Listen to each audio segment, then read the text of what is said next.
આગળ વધી રહ્યા છે આપણે એક્ઝામ્પલમાં 0.50 મોલ Na2CO3 નટુકો3 અને 0.50 મોલર Na2CO3 મતલબ કે સોડિયમ કાર્બોનેટ કેવી રીતે જુદા પડે છે આ પ્રશ્ન સ્વાધ્યાયનો છે સ્વાધ્યાય 1.29 જોઈએ Na2CO3 ના મોલ બરાબર આપ સૌ જાણો છો મોલ બરાબર વજન ભાગ્યા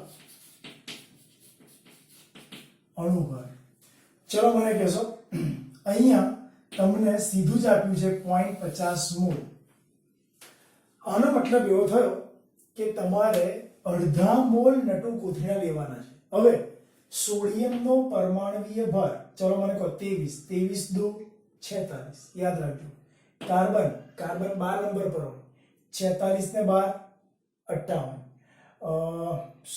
23 દુ 46 46 ને 12 58 અને આ આવશે 16 તરી 48 એટલે ટોટલ આવશે 106 તો વજન અહીંયા 0.5 મોલ નટુકોથળી આપ્યું છે એટલે તમારે વજનને કરતા બનાવવું પડે તો ઇમ્પ્લાઇઝ વજન ઇઝ ઇક્વલ ટુ મોલ ગુણ્યા અણુભાર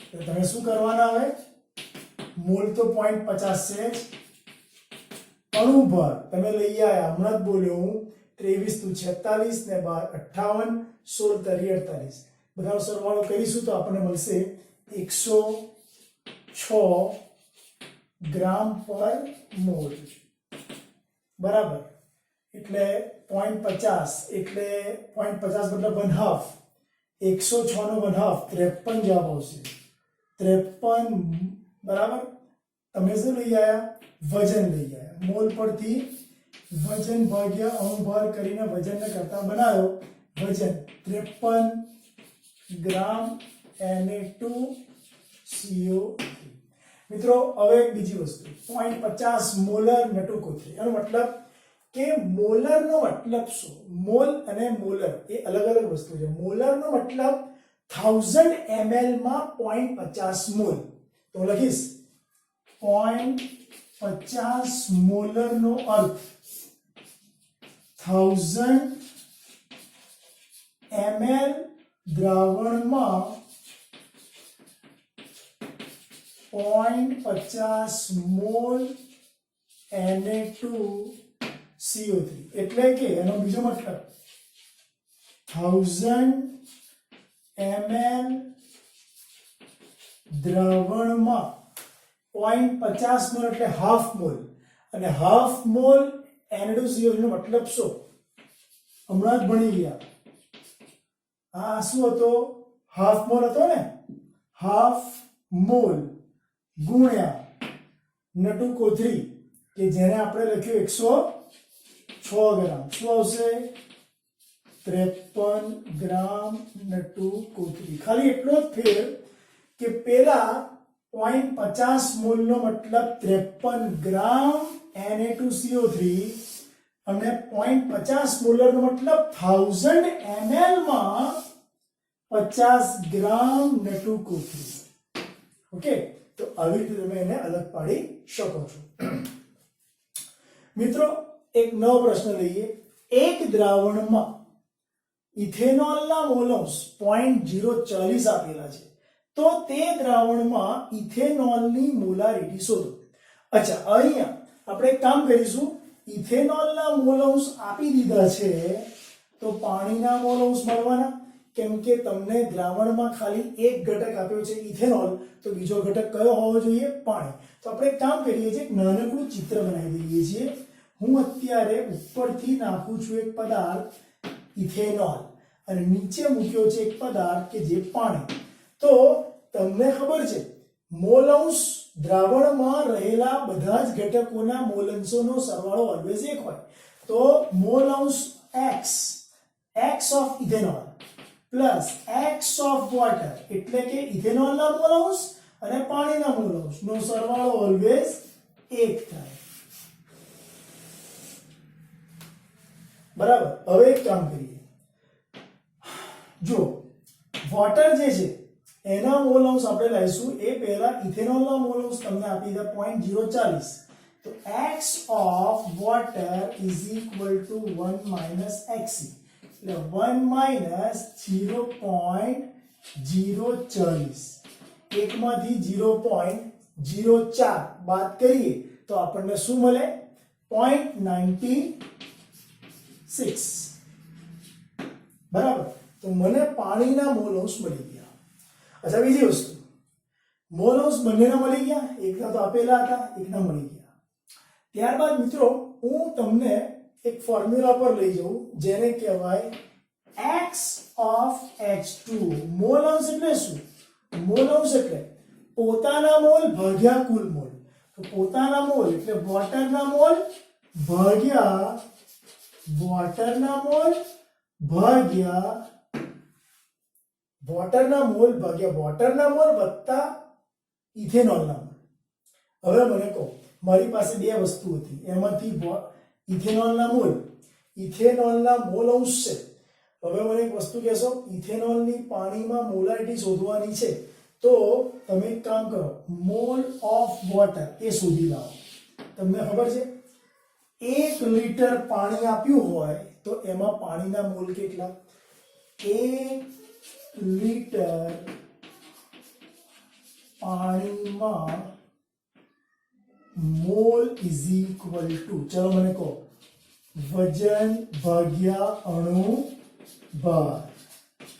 1 લિટર પાણીનું વજન આપણે 1000 ગ્રામ ગણીએ તો 1000 ભાગ્યા પાણીનો અણુભાર કેટલો? 18, 55.55. મિત્રો આ શું આવ્યો? મોલ આવ્યો. કોના? પાણીના. એટલે તમે એ વસ્તુ અહીં મૂકી દેશો તો મને x of water is equal to, ચલો મને કહો, n of water એટલે વોટરના મોલ કેટલા મળી ગયા? 55.55 upon 55.55 વત્તા મોલ અંશ ઓફ વોટર કેટલા? 0.96. તો છે જ આપણી પાસે, એટલે 0.96. અને આ જે છે એ મોલ ઓફ ઇથેનોલ છે, ઇથેનોલના મોલ. તો એ મારે શોધવાના છે. બરાબર. અને આને મારે કરતા બનાવી દેવાનો છે.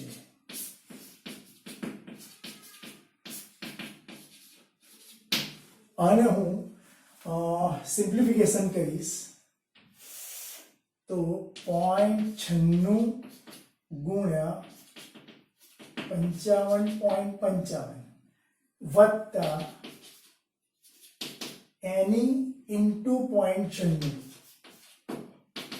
is equal to 55.55 માટે એની ઇન્ટુ 0.96 is equal to, હવે આ જે કૌંસ છે તે અહીંયા આપણે શોધી લઈએ અને પછી આને કરતા બનાવી દઈએ એટલે આપણને આન્સર મળી જશે. જોઈએ આપણે બાય યુઝિંગ કેલ્સી.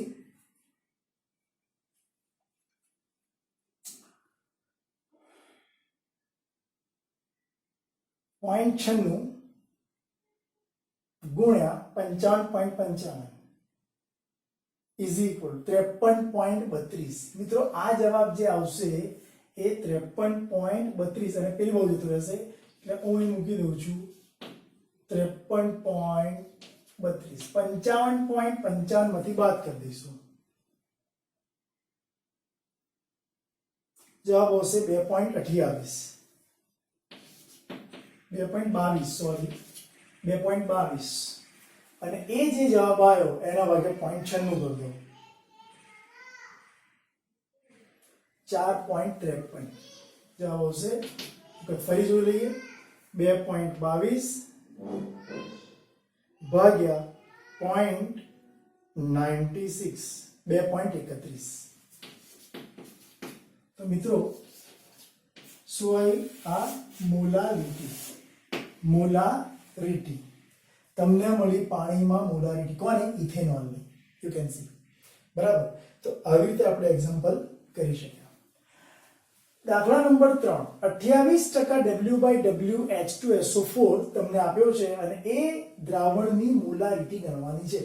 તમને અહીંયા ઘનતા પણ આપી દીધી છે, દ્રાવણની ઘનતા 1.202. નાઉ હવે મારી પાસે મોલારિટી ગણવા માટે એક ફોર્મ્યુલા છે કે જેમાં પરસેન્ટેજ W/W આવતા હોય.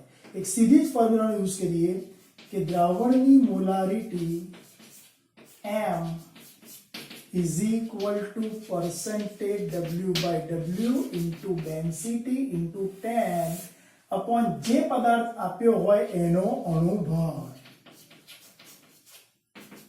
Percentage W/W now you are given 28 ગુણ્યા density 1.202 ગુણ્યા 10 upon અણુભાર H2SO4 નો મિત્રો કેટલો હોય 98. તમને જવાબ મળશે by using calci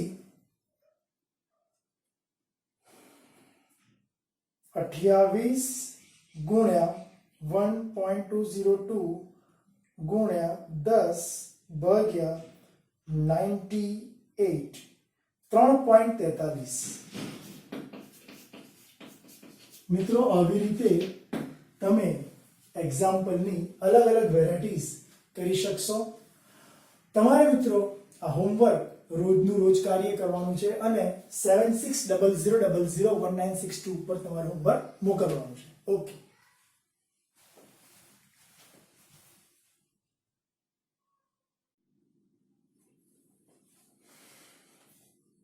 એક્ઝામ્પલમાં આપણે આગળ વધી રહ્યા છીએ.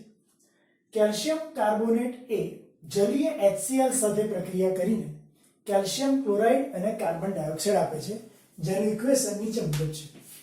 આ ઇક્વેશન તમને આપી દીધેલું છે. ઓકે, અને એવું કહે છે કે જો 25 ml 0.75 મોલર HCl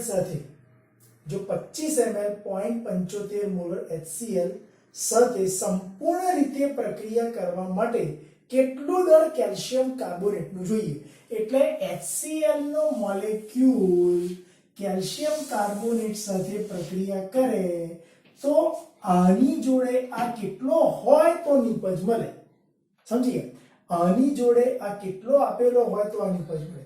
તો મિત્રો એના માટે આપણે એક કામ કરીએ છીએ, HCl અને CaCO3 એ પહેલા અહીંયા જે કન્ડિશન આપી છે 25 ml 0.75 મોલર HCl માંથી હું HCl નું વજન લેતો.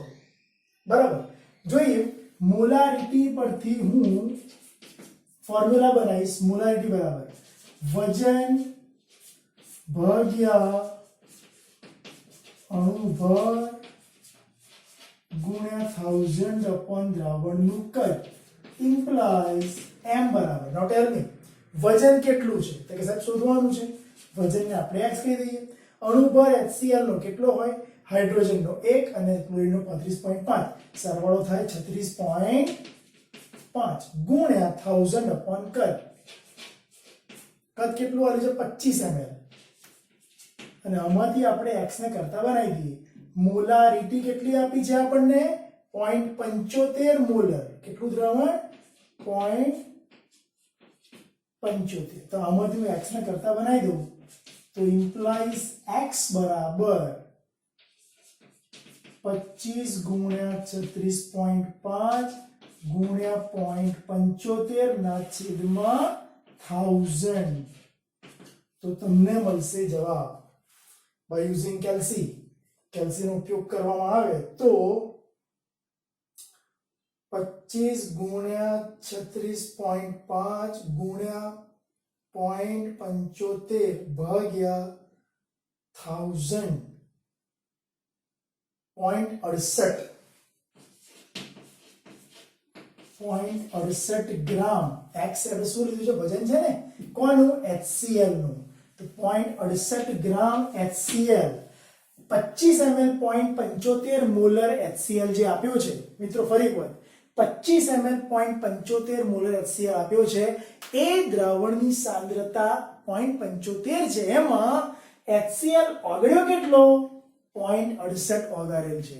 તો હવે હું એક નવું કામ કરવા જઈ રહ્યો છું. ચલો, કેલ્શિયમ કાર્બોનેટ નો અણુભાર કેટલો, તો કે સાહેબ કેલ્શિયમ કાર્બોનેટ આ નિપજ છે. નિપજ ગમે તે હોય, રાઈટ? હું નિપજમાં ઇન્ટરેસ્ટ રાખતો નથી. ચલો, કેલ્શિયમ કાર્બોનેટનું એટોમિક વેઇટ કેલ્શિયમ નંબર 40 પર, કાર્બન 12 નંબર પર અને ઓક્સિજન 16 તારી 48 ને 12 60 ને 40 100 ગ્રામ. અને હાઇડ્રોક્લોરિક એસિડના પાછા 2 મોલ એટલે 1 + 33.5 36.5 એવા 2 મોલેક્યુલ. એટલે મિત્રો આ વજન છે 71 ગ્રામ. તો મારી પાસે 71 ગ્રામ HCl પ્રક્રિયા કરવા માટે 100 ગ્રામ કેલ્શિયમ કાર્બોનેટ જોઈએ. તો પછી 0.68 ગ્રામ HCl હોય તો કેટલા ગ્રામ CaCO3? તો હું આની ઉપરથી એક સ્ટેટમેન્ટ બનાવું. 71 ગ્રામ HCl માટે સામે જોઈએ 100 ગ્રામ CaCO3. 71 ગ્રામ HCl ને પ્રક્રિયા કરવા માટે સામે 100 ગ્રામ CaCO3 જોઈએ. તો પછી આપણે જે શોધી લાયા મોલારિટીમાંથી 0.68 ગ્રામ HCl હોય તો કેટલો CaCO3 જોઈએ? ચલો જોઈ લઈએ. ઇમ્પ્લાઇઝ શું આવશે જવાબ? 0.68 ગુણ્યા 100 ભાગ્યા 71. 0.68 ગુણ્યા 100 ભાગ્યા 71. 0.9577. કેમ કે આ 36.5 બરાબર 73 આવશે ને, આપણે શું કરીશું અહીંયા 73 કરી દઈશું બરાબર. કેમ કે 36.5 35.5 વત્તા 1 36.5 ગુણ્યા 2 73 થશે ને. તો અહીંયા આપણે 73 વડે ભાગાકાર કરીશું. મિત્રો અહીંયા ભૂલ ના થાય, રાઈટ? તો 73 વડે ભાગીએ 0.68 ગુણ્યા 100 ભાગ્યા 73. જવાબ આવ્યો 0.93. મિત્રો અહીંયા તમારો આન્સર આવી ગયો કે જો HCl CaCO3 સાથે પ્રક્રિયા કરતો હોય તો કેલ્શિયમ કાર્બોનેટનું દળ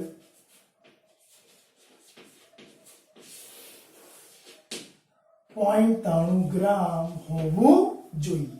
ઓકે, ચલો એના પછીનું એક્ઝામ્પલ. કેટલા ગ્રામ પાણીમાં 36.5 ગ્રામ HCl ઓગાળી દ્રાવણ બનાવીએ તો 10% W/W સાંદ્રતા ધારણ થાય? મિત્રો અહીંયા આખો દાખલો પરસેન્ટેજ W/W પર લઈ જવાનો છે. આપણી પાસે ફોર્મ્યુલા છે percentage W/W is equal to દ્રાવ્યનું વજન ભાગ્યા દ્રાવણનું વજન ગુણ્યા ટકા છે કે 100 તો આવવાના જ છે. ઓકે, અચ્છા પદાર્થ કયો છે ભાઈ? HCl. ઓકે, ચલો અહીંયા પરસેન્ટેજ 10% આપ્યા છે એટલે 10 લખીશ. દ્રાવ્યનું વજન તમને લખ્યું છે કેટલા ગ્રામ પાણીમાં? 36.5 ગ્રામ HCl. 36.5 ગ્રામ HCl ઓલરેડી તમને આપી દીધા છે. હવે મિત્રો દ્રાવણમાં બે વસ્તુ હોય, દ્રાવ્ય વત્તા દ્રાવણ. તો ઓલરેડી દ્રાવ્ય ઇઝ ઇક્વલ ટુ દ્રાવ્યને નીચે લઈ જવું પડશે કેમ કે દ્રાવણ છે. દ્રાવણનો મતલબ દ્રાવકનું વજન અને દ્રાવ્યનું વજન. હું લખીશ અહીંયા, ઉતાવળ નથી કરતો, એક સ્ટેપ વધી જશે. દ્રાવ્યનું વજન વત્તા દ્રાવકનું વજન અને ગુણ્યા 100. તો મિત્રો જો અહીંયા આ તો 10% છે જ. 36.5 એ તમારા દ્રાવ્યનું વજન. ફરી એકવાર લખી દઈશું 36.5. દ્રાવકનું વજન મતલબ કે પાણી એ આપણે જાણતા નથી. આપણે પાણીના વજનને x કહી દઈએ અને અહીંયા 100 મૂકી દઈએ. ચલો હવે હું સિમ્પ્લિફિકેશન કરી દઉં તો મીડું ગયું બરાબર. આને સામે લઈ લઈએ. 36.5 વત્તા x બરાબર ચલો કેટલા આવશે? 36.5 ગુણ્યા 10 મતલબ 365 બરાબર. તો x બરાબર 365 બરાબર. કેમ કે આ 365 માઇનસ 36.5 આનું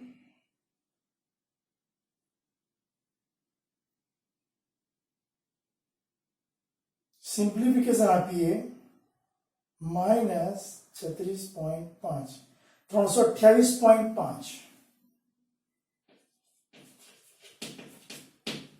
328.5 આ શું આવ્યો x મતલબ દ્રાવકનું વજન અને દ્રાવક તરીકે અહીંયા શું લીધું છે આપણે પાણી તો 328.5 ગ્રામ પાણી લઈએ તો 10% W/W સાંદ્રતા પ્રાપ્ત થાય સ્ટેટમેન્ટ લખવું પડશે આમ 328.5 ગ્રામ પાણી લેતા 10% W/W સાંદ્રતા મળે બરાબર આપણો આન્સર ઓકે મિત્રો તમારે તમારું હોમવર્ક 7600001962 પર મોકલવાનું છે